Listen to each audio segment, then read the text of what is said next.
వచ్చిన తర్వాత చాలా మార్పులు చేసాం. కనీసం వచ్చి గౌరవపూర్వకంగా కలవాలని కూడా కలవలేదు ఎవరు అనేది. కానీ ఎందుకు నిజంగా ప్రభుత్వం మీద సినిమా ఇండస్ట్రీకి ఇది చిన్న చూపు? వాస్తవంగా చెప్పాలంటే ఇదివరకు ఫిల్మ్ ఇండస్ట్రీ ఫస్ట్ వచ్చి చంద్రబాబు గారిని గెలిచింది 2014లో. కేసీఆర్ని గెలవాల. ఓకే.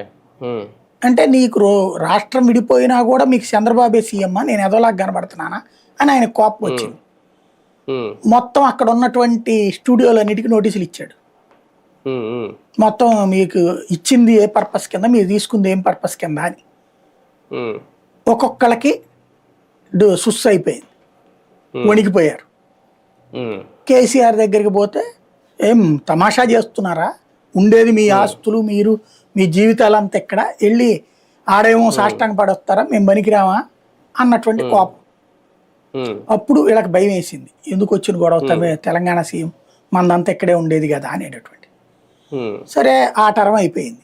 2018లో కేసీఆర్ అందుకే గెలిచినప్పుడు మళ్ళీ సినిమా వాళ్ళందరూ పరిగెత్తుకెళ్ళి కేసీఆర్ని అభినందించి వచ్చారు.